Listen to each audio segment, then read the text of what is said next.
Welcome to Conversations in Mind. This is a space for conscious inquiry, where metaphysics, new thought, and the science of mind meet real life. In a world calling for deeper awareness, we explore the nature of consciousness, the power of thought, and the presence of spirit moving through everyday experience. And now, here are your hosts, Barb Bue and Mark Gilbert. So what if your mind is more than just a collection of thoughts? What if it's the gateway to a whole new way of living? I want to welcome you to Conversations in Mind. I'm Barb Bue, and I'm joined by my good friend and fellow minister, Mark Gilbert. And we are here to try to demystify the study of new thought and dive deep into the science and soul of consciousness. So whether you're a longtime seeker or just curious about the power of your own perspective, or for whatever question that you might be bringing into life right now, let's get into the mind. Hi, Mark. Hey, Barb. Great to be with you today, and great to be kicking off this series with you. I know. I'm so excited. This is episode 1, everybody. Yeah, and as we're talking about new thought and mind, we thought, well, we should jump right into a somewhat essential topic, and that is the background on what is mind. And what is it by this thing that we think is mind? And we're going to spend a little bit of time talking about that. And I think maybe we should acknowledge at the outset, Barb, that when people hear the word mind, they come in with sort of a common vernacular understanding. There is a common understanding of mind that I know I had when I approached these teachings. When I first found the science of mind, I sort of plugged into that word mind in that title the common meaning of the word of mind, which is what most of us think about. We think about this aspect of our conscious awareness that we carry around, and we think it's located somewhere in these skulls.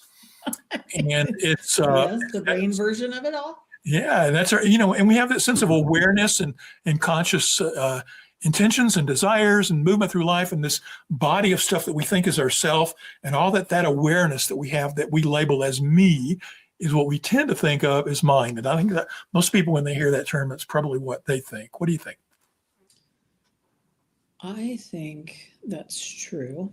And I think of mind as this playground of energy that is in and through all things. I'm probably kind of a Jedi in a way, like, and we all see this and we've experienced this, we know this. But I also really, over time, come to understand that mind probably lives more in our heart than in our brain. And so I think that in this program, this series of things that we're creating, there will be a lot of conversation about neuroscience and how our brains are working and how we can change our thought patterns. But our thought is different from our mind. And I think it takes sometimes a while to get to that. Some people naturally come from there.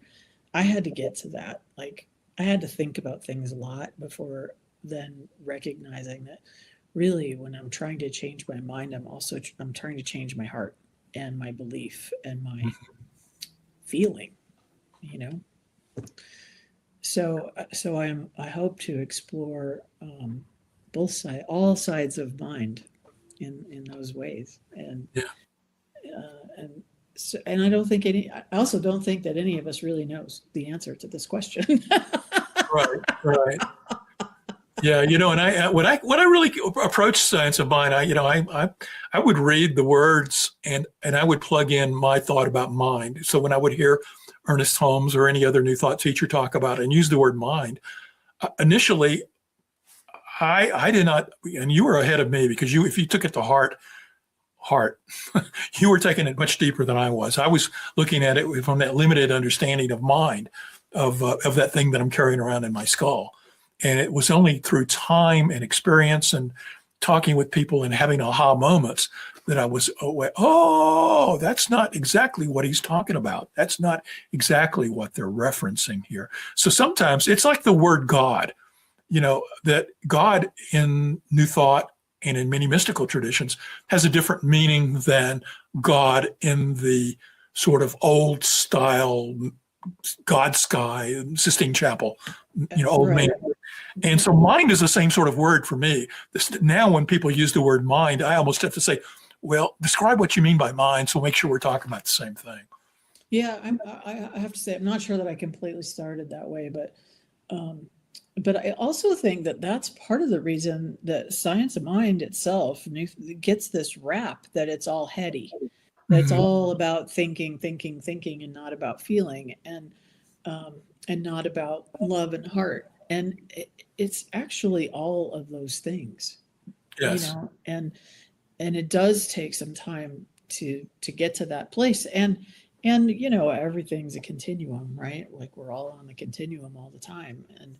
And for many of us, we process new experiences first through our mind, unless they are like awe-filled experiences, and then often we can move past this and get to this Mhm. in a much quicker way.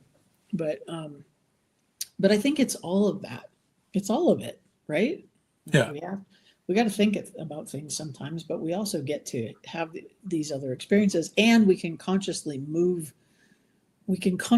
from one place to the other if we choose to do so. Yeah. Yeah. I think for a challenge for me is that I was always talking with people who came from a scientific background, and they would apply the scientific understanding of the word mind. And we have to acknowledge that there's a lot of people who have a materialistic viewpoint of life. They think that everything is matter, physical matter, and that what we experience and call mind or consciousness is simply a byproduct of our evolutionary process of the development of the human form that allowed us to develop these large brains with neurons that have as an epiphenomenon, a byproduct of this evolutionary arc. There is something within humans that we carry out around as conscious awareness, and that's what most materialistic scientific people would call mind. And even in the realm of the people who are studying the mind and psychology, they oftentimes will refer to mind and brain synonymously. And so, what we have to start out at the outset for people who are looking at mind from a science of mind perspective is to recognize that there's some critical differences in science of mind than from the materialistic standpoint. Physical matter, a physical material person says everything is matter that's evolved into higher level forms. Science of mind says everything is consciousness or mind with a capital M that has developed into this universe as an expression of consciousness or mind or spirit. So, what is the ground of all being? On the one hand, science says matter, science of mind says consciousness or mind. So, when we're talking about science of mind with a capital M, we're talking about the ground of all being of this universe or God or spirit. In fact, Ernest Holmes, founder of the philosophy, used spirit and mind in its conscious forms as synonymous. So we have to make that sort of distinction. And so that when we then look at and talk as we're going to about using the power of mind, well, it makes more sense when we understand that everything is embedded with consciousness and consciousness is flowing through all, than rather a materialistic standpoint. And you're saying, well, how do I, me, as a separate individual, use my mind to be creative when I'm just separate from everything? So there's this flipping that we have to start off with and recognize that mind has a different meaning and connotation in science of mind than it does from a materialistic standpoint. Absolutely. And I think we also got caught for a long time in this cycle of creation of things, in using our mind to make our lives better, using our thought to create. That there was this idea for a very, very long time, and still exists, that that we're constantly creating, which is true. However, we turned it into the creation of things and material things, and so we got caught in the material loop in many, many ways. Mm-hmm. you know and and I think that there's a shift going on in the universe, in this country, and everywhere, where there is a greater focus on the creation of peace, and the creation of kindness, and the creation of compassion, and interestingly, and this is probably a whole show topic for the future, like our default settings are not always for those things. Our default settings are not necessarily, oh, compassion and kindness. Our default settings are fear and protection, and until we learn these other things. And so there's just this interesting continuum of how we use our conscious mind, not our brain, but our conscious mind to tap into that energy and that field of awareness that is greater than ourselves, and use it, but not abuse it. Yeah. Does that make sense? No, it makes perfect sense. And I want to arc back to a point you made a second ago, which was about the fact that we tend to, in New Thought and in Science of Mind, tend to emphasize the materialistic creation process of Science of Mind, of using it as a means of getting goodies, wealth, and stuff. And parking places. Parking places, yeah. And as much as I enjoyed the movie The Secret, which came out many years ago, and many people in New Thought loved the fact that this book and movie focused on the law of attraction and the power of the mind, my biggest criticism of that movie and many other teachings along that line of the law of attraction is how to use the law of attraction to create stuff in your life. But I've got to add that this question really has come up to me in the last number of years as as you well know, I'm a sort of historian of Ernest Holmes and have access to a lot of Ernest Holmes material, and I've been going through it for years as a student of his. And in his Sunday talks and messages and radio shows that he did in the 1950s, his basic impetus was he had the spiritual flavor and the metaphysical aspects to it. The mystical aspects were downplayed, and up front in his message was the power. There's a power for good in the universe, and you can use it. Was a statement that was always made in his radio shows. Mm-hmm. And the idea being that you can use this power. And when they talked about how to use this power, oftentimes the emphasis was on jobs, relationships, money, houses, stuff. And I think that they're meeting people where they are. I think that many times a spiritual philosophy, and New Thought is no different from a lot of other spiritual philosophies, is that you look at where are the needs and desires and motivations of your potential audience out there.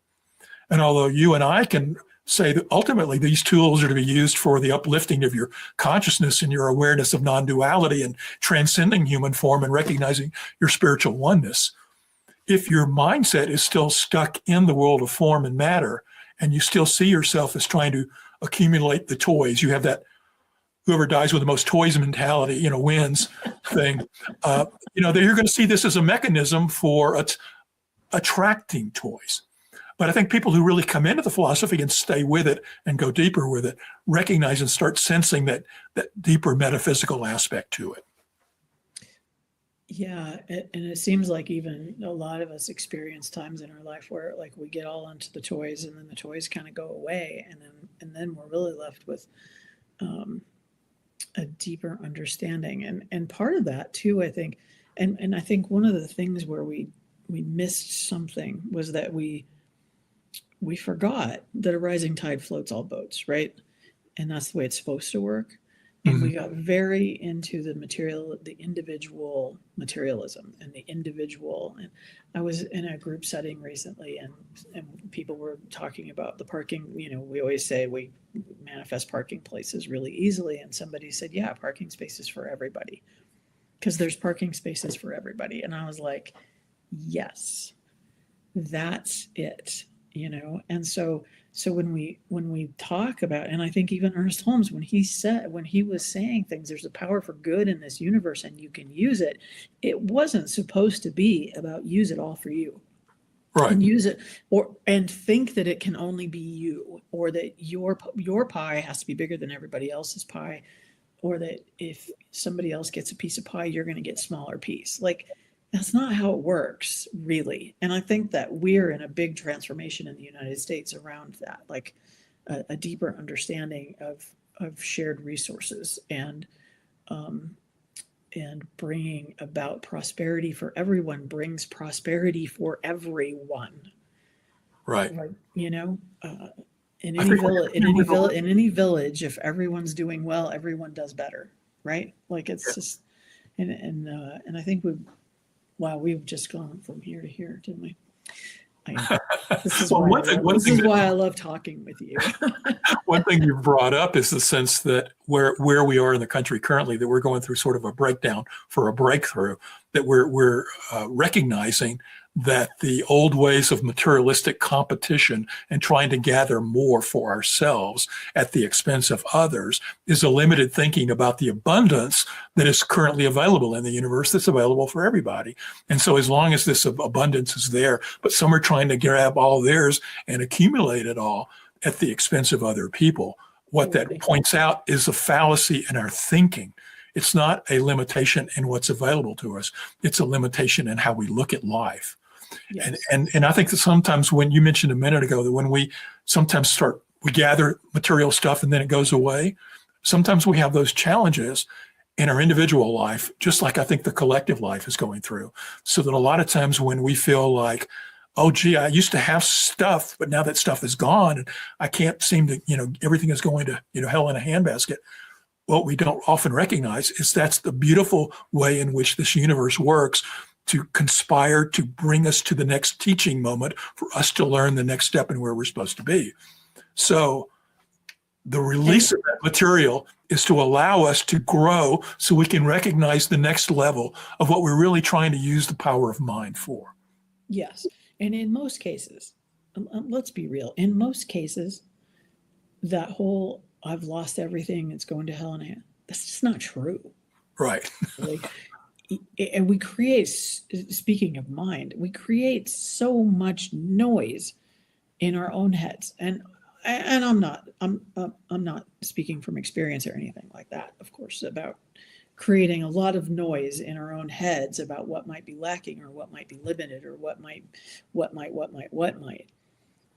If we can move past that and open to parking spaces for everyone, then it just opens this door it reopens the door to the vastness of possibility and the vastness of this universe and the vastness of what is available to us all. If we can create a vision for a life that works for all, instead of just a life that works for me. Yeah. Yeah. Hey, Barbie, why don't we take just a moment and sort of summarize what we think, or how we would describe mind and the concept of science of mind, and then maybe we'll take a short break and then come back and talk about how we can use that mind. So how would you describe mind in your most poetic and beautiful way? It's kind of, I would say it's still kind of how I started this conversation. I think of mind as the heartbeat of everything.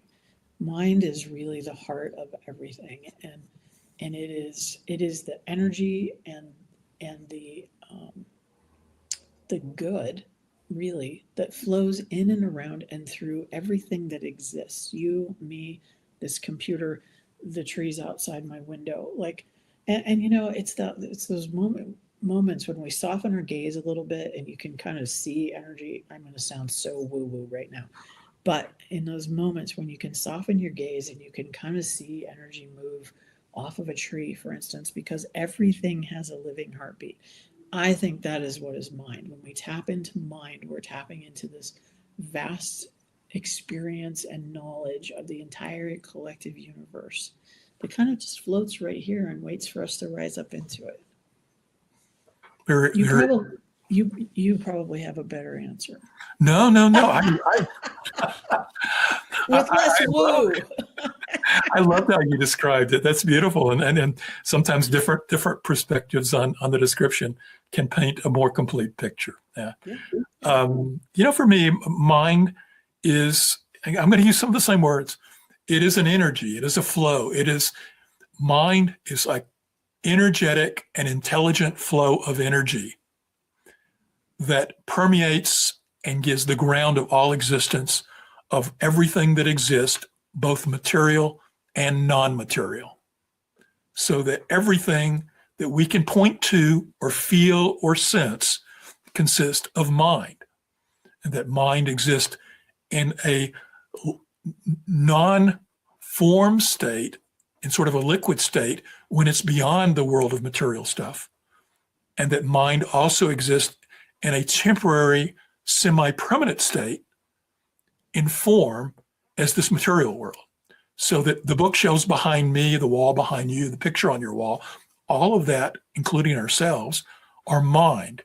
Again, a flowing energy that contains intelligence, and I would say other characteristics, a sense of wanting to know itself, to grow, to evolve, to express itself in a creative way. So there is this continuous energetic flow that has a degree of intelligence to it. And it expresses in a way that we most readily recognize is in that conscious awareness that we talk about in our skulls. So that you and I can say, I'm Mark, you can feel like you're Barb, the listeners can feel like whoever they are. That is the point of their intersection or recognition of their use of mind and consciousness, is in that conscious aspect. But it's not, here's the key thing, is it's not localized simply in our skulls. It's everywhere. It's like we're floating in the ocean, and the ocean is mind. I love that. I love that. You know, one of the things we're hoping to do here with these programs too is to support the New Thought Media Network, who's the host of the programs. We would encourage you, if you're enjoying this conversation, that you would support them as well. Let's listen to this brief message, and then Barb and I will come back with click the like button while you're at it. Yes, click that like button. Click the We like hope button. you're enjoying Conversations in Mind. This program is made possible by the New Thought Media Network, a nonprofit that's supporting conscious, spiritual media. If you'd like to support this work, just scan the QR code to make a donation. It lets the network know you like this show and helps them to continue bringing you this type of content. You can also go to ntmedia.org and click on Donate. Thank you for being part of the conversation. Now, back to the show. So thank you for your support and all that. You know, like we said, the rising tide floats all boats, right? And get a little rising tide going for New Thought Media. But let's talk about this though. Let me just ask you this. So, you know, one of the awarenesses that came to me, I don't remember through where or who, many years ago, when in thinking about mind and thought and creation and all those things, is that when we are formed, human beings are formed in the womb, we don't have a brain for a really long time. We have a heartbeat, and we have the energy that comes from that. And in that is the knowledge to create life, this form of life that will become this child. So all of that thinking that needs to happen happens way before we have a brain. And I think that we have turned our brains into this like separate mechanism that means that when we're thinking, we're not supposed to be feeling, or that our thoughts are not feelings, and you know what I'm saying? And that part of this evolution of thought, and evolution of new thought, and evolution of who we are as human beings on this planet is really becoming recentered in this idea of our heart being a generator of thought and of being. And I recently learned that the energy in our brains, like you could measure, you measure energy around your body, that the energy of your brain, it's very strong. It goes out like 3 feet, but the energy of our hearts goes out more like 15, which is an amazing idea of the impact that we have on people when we're focused there instead.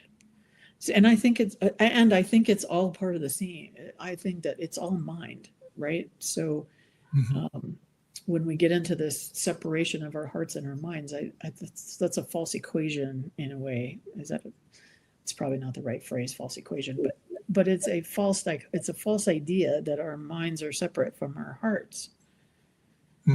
That's what I guess I'm trying to say, is that we're not really separated that way. Yeah, one of the interesting things about science of mind is it starts with the assumption that there is a oneness. Everything is interconnected. And then we go on and start dividing things up from there. Yes. And That's it. and most of our conversations and thoughts and ideas are in a subject-object kind of division. And so we continue to say, well, yes, we are all one, and it's all oneness, and it's all God, and it's all mind, it's all spirit. But then we have objective mind and subjective mind. Then we have a teaching symbol that has 3 parts to it. And we have thought creates. Yeah. Thought is all here. Yeah. And it's new thoughts. It's the same as what the Zen people talk about when they say don't focus on the finger pointing at the moon, focus on the moon. The moon is the experience. The moon is the oneness. The moon is the truth. But we can argue about the finger. So we argue about the finger. That's a whole other train of thought. Right? Yeah. But the point is, when we say, is it the head or the heart? Or, I've done this. I know you and I've taught classes, and it's all about moving from the head to the heart. It's trying to get out of the intellect and to get in the feeling aspect.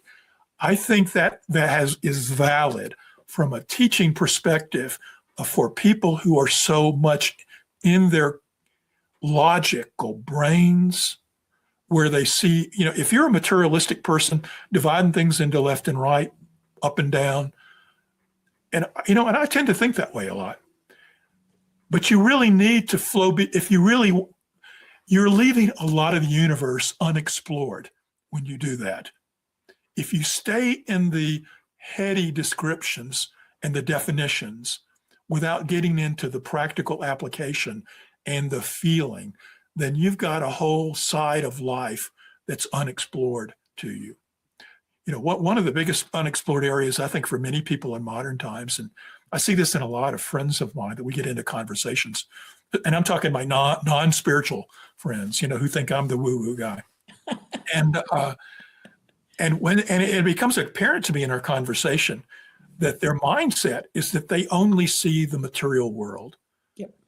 And they don't see, or they're not open to, the fact that there is a non-material aspect to reality, to the universe. And when they do that, they've closed themselves out to all of the potential possibilities of wisdom and learning that transcends the human, the physical. So, yes, go ahead. Well, no, I think that, we all want things to make sense, especially when we're young, spiritually young, however you want to look at it. We want things to make sense. And so if we can create a material box for everything, we can line up the boxes and think that we have made sense of the world in some way. And when you move out of that, it opens to me what feels like mystery and wonder, but can feel really scary when you don't know what makes sense or and we all flip in and out of this, right? I've certainly had moments even in this last couple of years where you flip into this space of fear because you can't make things line up logically in a way that makes sense, and you have to trust, and you have to have some wonder and awe and deal with the fear that comes with some of that. And fear wants to pull us back into that very material realm all the time. And I think that's part of what's happening with the difficulty in the US right now, particularly, is it has a lot of us afraid. And then we get into our reptile brain when we're afraid. And it's very hard to move out of that and be in an expansive place of, okay, something greater is taking place here. And how can I be aligned with that and deal with my fear, but be aligned with that, and deal with my fear, but be aligned with that? Yeah. Yeah. I mentioned talking to my friends and posing that question. And if they're open to the fact that there's a non-material realm, it opens them to thinking about that, and we can have a dialogue around that. But if they say, no, there's nothing but physical matter, then that's one of those agree to disagree kind of moments. Right. Because my personal experience has been that this vast universe is so mysterious and wonderful and has a non-material aspect to it that I taste and feel and sense every day. And people and I think if anybody stops and thinks about it and feels into their sense of consciousness and lets go of the sense that their consciousness is a byproduct of the firings of their brain, then they can feel and taste that non-material essence and realize the vastness of the universe. But back to your question about head and heart, there's everything that in us. We like to control things, and we want to divide stuff up so we can put them in little boxes like you're talking about. And now we got a label for it, and now we understand it, and we got this logical thing going on. Science and rational thought is great at dividing things into smaller and smaller pieces.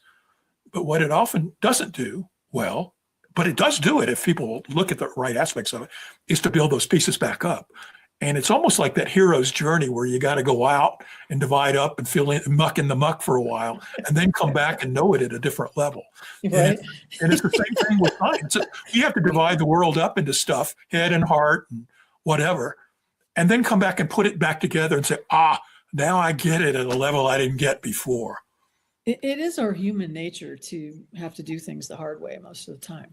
I don't understand that. I do notice that it seems like young people are coming into the world understanding more of this at a cellular level, which, I already believed that we live multiple lives, but now I really believe we live multiple lives. And I think we're witnessing that in young people when it's encouraged in them and not squashed out in any way. Like there is a kindness in young people right now, and a greater interest in what I call shared resource models, but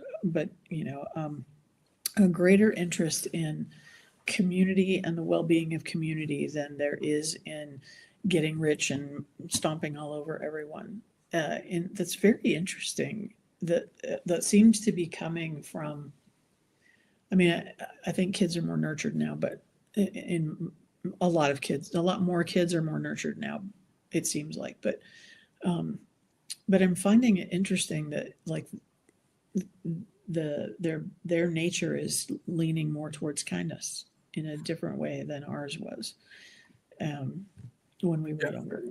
I would agree with you. I've got grandchildren, and I think, they are so much brighter and smarter and caring than, and just automatically. And I see that in their friends as well. And so I would agree with you. There was the concept many years ago back about indigo children and the birth of these new people who are coming on the planet who are higher levels of consciousness. And I do believe, and this is probably a bigger topic than we have time for today, but just this whole idea that there is a waxing and waning or shifting of the pendulum back and forth through the evolution of humanity, that different people come in at the right time to give whatever is needed for that epoch, so that they bring forth the challenges and the wisdom that are needed, the good and the bad, for whatever is needed for what's next for human evolution's growth.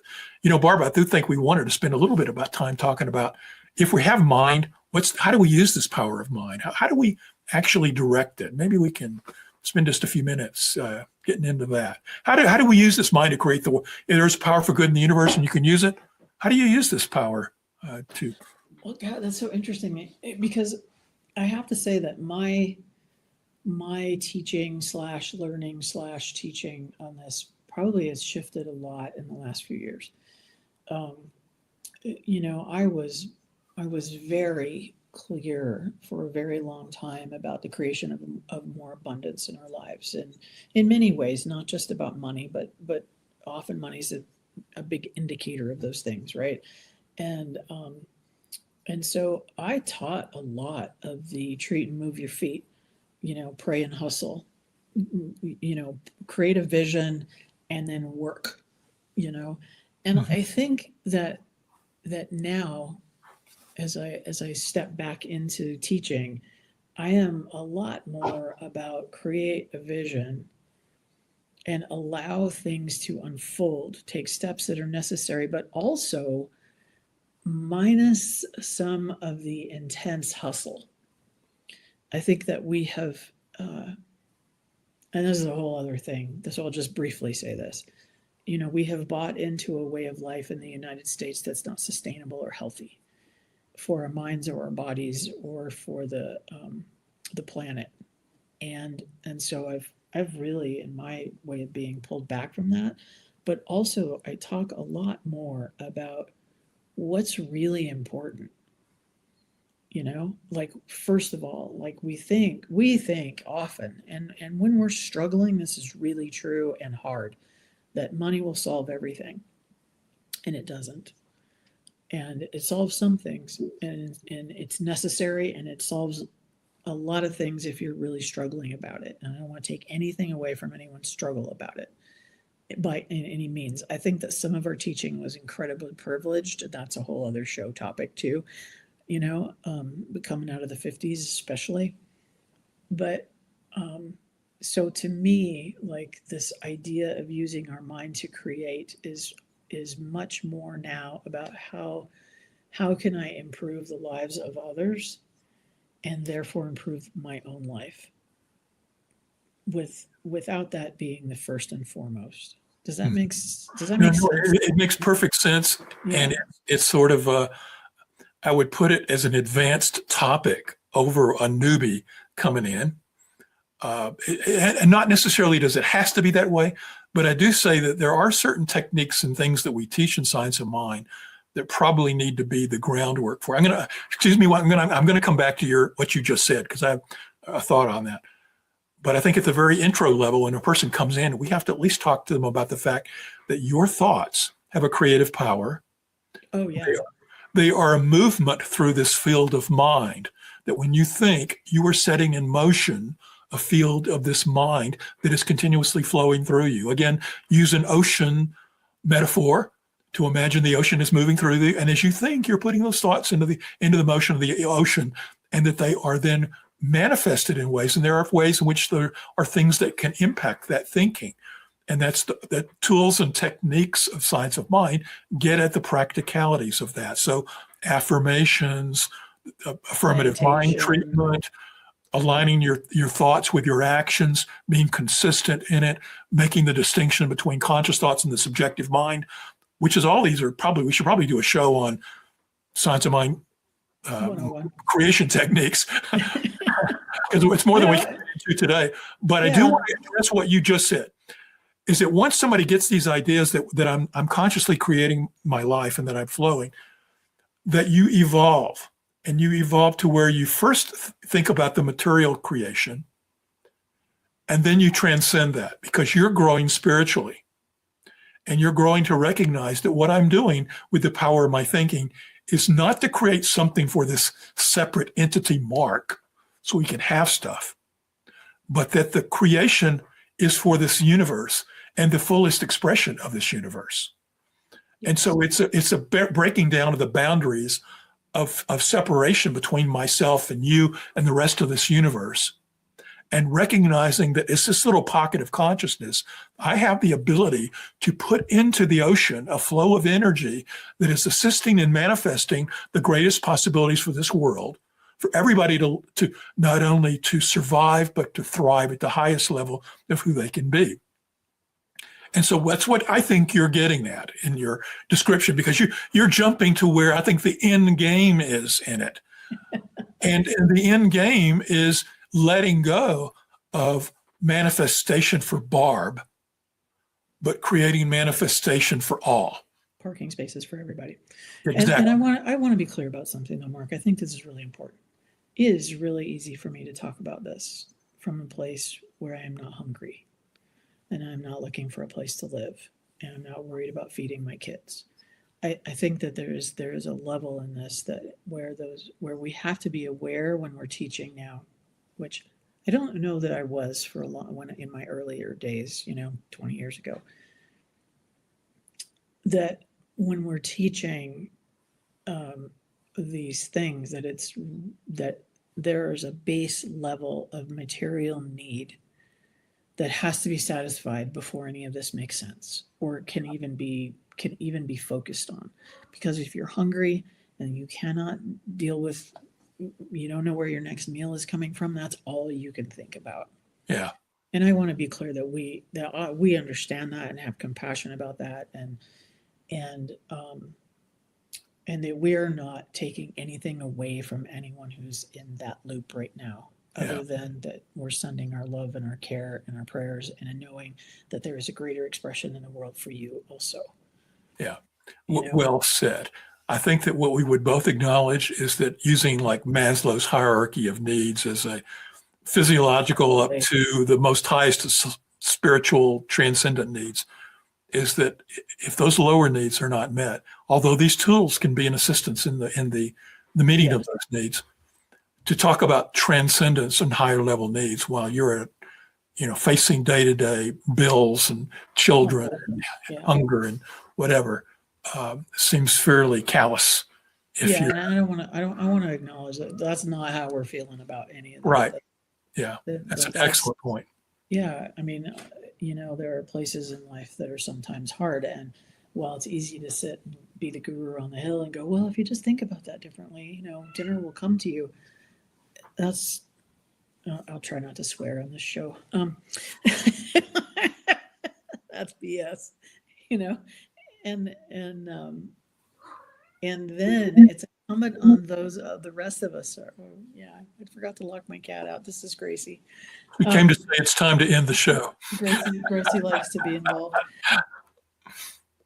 Then that's where it's incumbent on the rest of us to be thinking parking spaces for all, and to be holding the energy of good for all and the energy of enough for everyone, and then looking and working at solutions that include that. Yeah. Well said. Yeah. So this conversation's been quite interesting, and I think we've set the table for a lot of other ideas as well. Oh, people are going to log into this and be like, well, what train are they going to get on today? And I've also generated a lot of mind thoughts here for me, for the thoughts we might consider for future conversations. So absolutely. So thank you, Mark. Thank you for playing in this, and thank you, those of you who are listening, for taking the time to hear what we have to say, and would love to hear your feedback or your comments or even questions for our next go around. And be sure to like and donate. Donate to the New Thought Media Network, and have a beautiful week. Yes. Take care. Bye-bye.